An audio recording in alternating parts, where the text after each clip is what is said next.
का भजन ही ऐसा है जो महान उत्तम गति प्रदान करता है। और दूसरे जो साधन है तीर्थयाटन उपवास आदि, इनसे पुण्य लाभ होता है, पुण्य क्षीण हो जाते हैं। अपराध बने तो तत्काल पुण्य नष्ट हो जाते। साधु अवज्ञा तुरंत भवानी, कर कल्याण अखिल की हानि। भजन अविनाशी होता है, रुक जाएगा, अपराध किया है तो दंड मिलेगा, पर वो भजन नष्ट नहीं होगा। जहां अपराध क्षय हुआ फिर भजन प्रारंभ हो जाएगा, तो उसको उत्तम गति मिलती ही है जो प्रभु का भजन करते हैं। नाम जप, नाम कीर्तन, सत्संग, लीला गायन, लीला श्रवण, श्री अंग सेवा, ये संपूर्ण भजन है। माला से नाम जप करना भजन का एक अंग है, संपूर्ण भजन यही है। सब में भगवत भावना करना, ये भजन ही है जो सर्वोत्तम गति प्रदान करता है। जैसे उपवास है, उससे पुण्य होता है, तीर्थयाटन है, शास्त्रों का स्वाध्याय है, अतिथि सेवा है, आदि आदि। यदि ये निष्काम भाव से हो तो भजन की तरफ वृत्ति मुड़ जाएगी। सकाम भाव से हो तो पुण्य बनेगा और उसका परिणाम सुखद सामग्रियां, सुखद परिस्थिति आएगी, पर टिकाऊ नहीं है।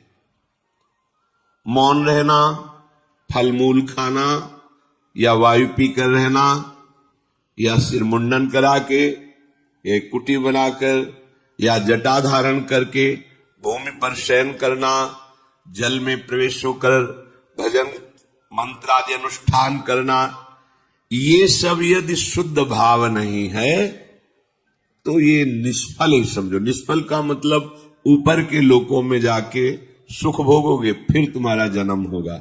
शुद्ध भाव, शरीर को लेकर जितने भाव सब अशुद्ध भाव कहे जाते हैं।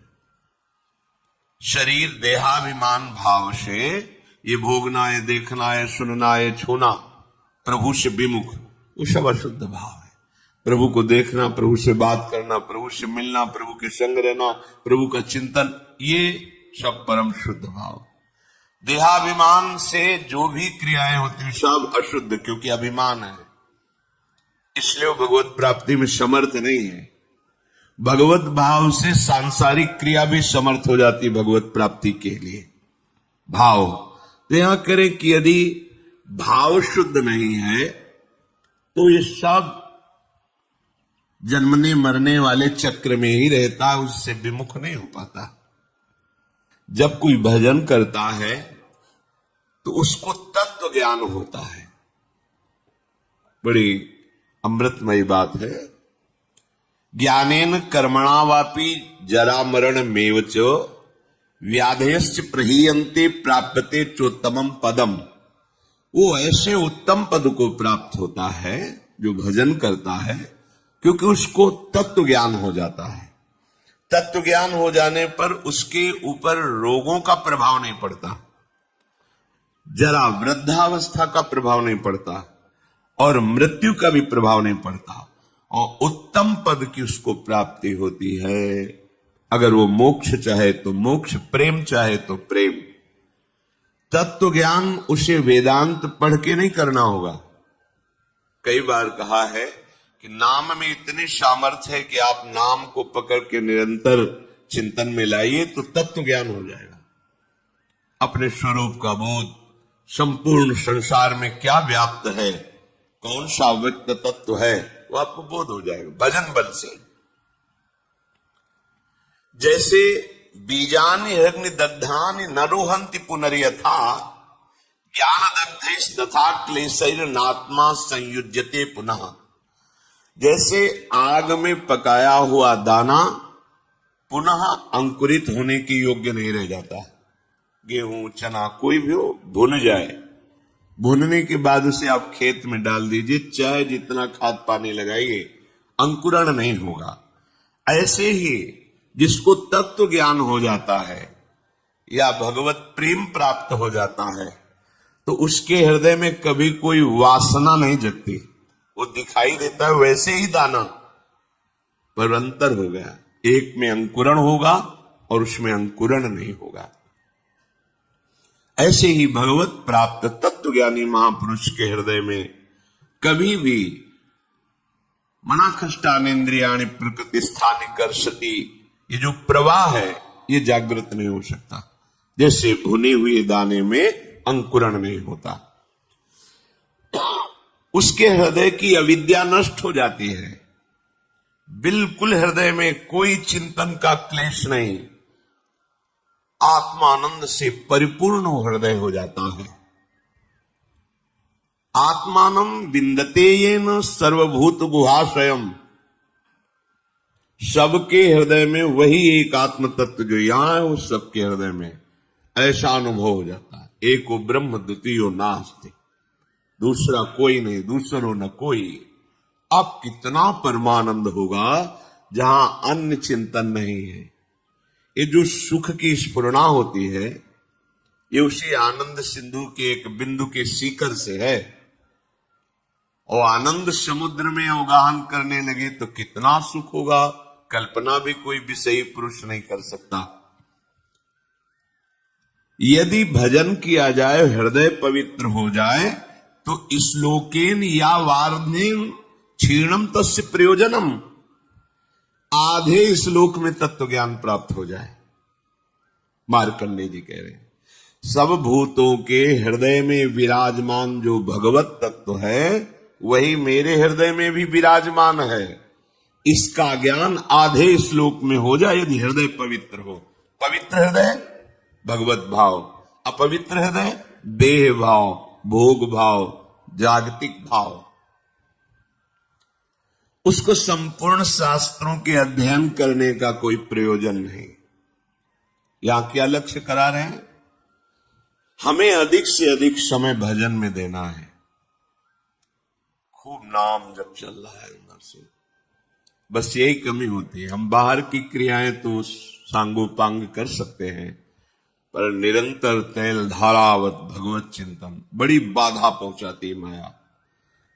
भजन के जो बड़े सूरवीर हैं उनको भी परास्त करने के लिए ऐसे ऐसे जाल रचती है। क्या परास्त? उनका भगवत चिंतन छूटे और मेरे द्वारा किया हुआ विघ्न उसका चिंतन करे। पर वो भगवान के निज जन होते हैं, एक क्षण में उसके जाल को काट के अपने चिंतन में होते हैं, नहीं तो बह जाता है मनुष्य। अब हमसे भजन नहीं होगा, ऐसी विपत्ति आ गई, ऐसी समस्या आ गई, वो उसी चिंतन में इतना डूबने लगता है कि अब भगवत चिंतन छोड़। यही तो माया जाल रच रही थी तुम्हारा भगवत चिंतन छुड़ाने के लिए। बहुत विचित्र, तुम्हें दिखाई नहीं दे रही, यहाँ एक एक कदम ऐसे दिखाई देता, ये काम, ये क्रोध, ये लोभ, ये मोह, ये मद, जैसे आप व्यक्ति रूप में दिखाई देते हैं, ऐसे अनुभव होते। ये इसका जाल गिरा, अब ये गिरा, इसको कैसे बचाएं, पूरा विचार करके फिर देखते हैं कि अब तो हाथ से छूट गया, अब गया।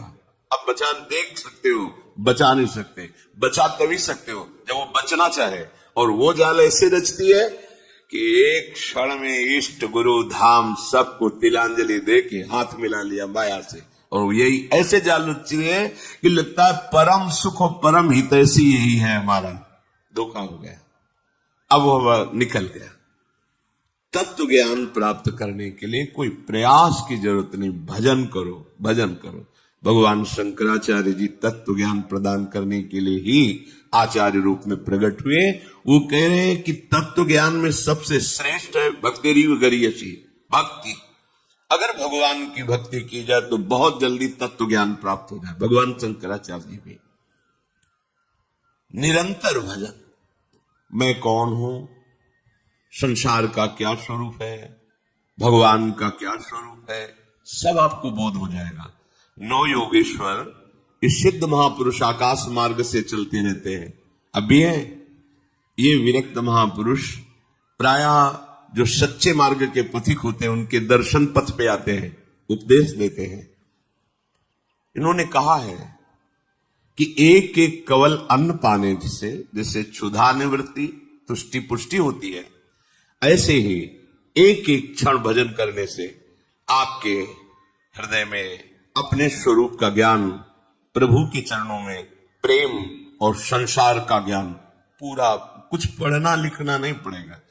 आप भजन कर रहे, सत्संग सुन रहे, भजन करते रहिए, अपने आप ज्ञान स्फुरित होता चला जाएगा। पर सबसे कठिन इस संसार में है भजन करना।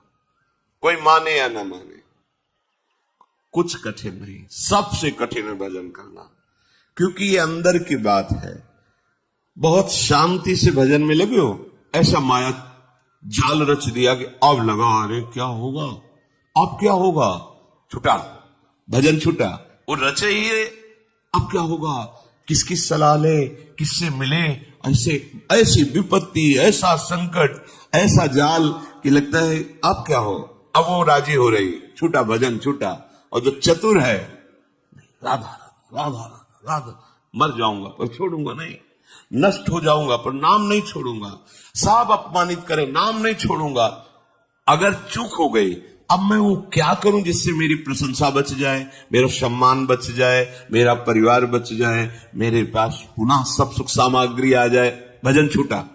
ये बड़ी सूक्ष्म इसकी चाल है। तो आत्मानम विंदतेन सर्वभूत गुहाशयम, सबके हृदय रूपी गुफा में हमारा आराध्य देव शयन कर रहा है। भजन करने वालों को ऐसा अनुभव हो जाता है। द्व्याक्षरादाभि संधाय केचिच्छ लोक पदांकितई, बहुत महिमामयी बात कह रहे। सतैरन्नई सहस्त्रैश्च प्रत्ययो मोक्ष लक्षणम, कोई प्रभु के 2 अक्षर का नाम पकड़ ले, राम, कृष्ण, विष्णु, शिव, इसमें जैसा लिखा, राधा, 2 अक्षरा, पराविद्या 2 अक्षरा, और निरंतर उसे रटे, मार्कंडेय जी कह रहे हैं, तो परमात्म तत्व का प्रेम और ज्ञान उसके हृदय में प्रकाशित हो जाएगा। सबसे उत्तम बात है नाम जप। जैसे प्रायः लोग जब सुनते हैं कि कोई संत है, उनके पास जाओ तो कामना की पूर्ति होती है, कई बार हम आप लोगों को बिल्कुल साफ करके बताते हैं, भगवान प्रणत कामदम है। प्रणत कामदम पद्मजार्चितम धरणि मंगलम ध्येयमापदी, जिन चरणों का ध्यान मात्र करने से समस्त कामनाओं की पूर्ति होती है, उन प्रभु के धाम में आ पाए।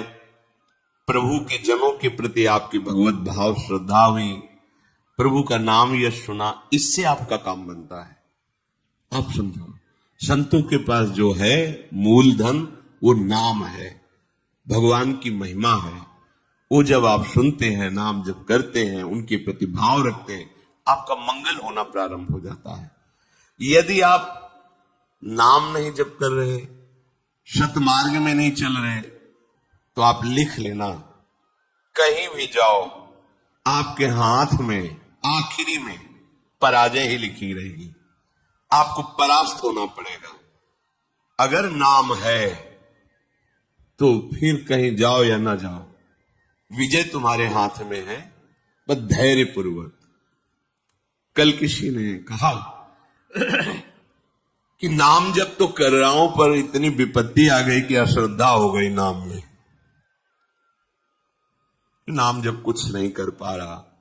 हम उनकी बात करते हैं जिनके रोम रोम से नाम चलता है, उनको भी शारीरिक विपत्तियां आई है। ऐसे चरण रख देते थे तो वो भूमि बोलती थी विट्ठल विट्ठल विट्ठल, भूमि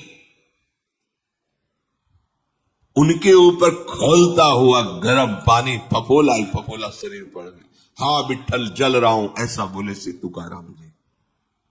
तुम कितना जप करते होगे? क्या भगवान निर्दयी है? क्या वो क्षमा नहीं कर सकते थे? मौन रहना सीख लो, फायदे जानकर हैरान रह जाओगे। मौन का रहस्य और समाधान। परिचय। आज की भागदौड़ भरी जिंदगी में हम बोलने की इतनी आदत डाल चुके हैं कि मौन शब्द हमें अजनबी सा लगता है। हम हर बात पर प्रतिक्रिया देना, जवाब देना या तर्क करना जरूरी समझते हैं। लेकिन क्या आप जानते हैं कि मौन रहना न सिर्फ आपकी मानसिक शांति का रास्ता है, बल्कि जीवन के कई उलझनों का समाधान भी है।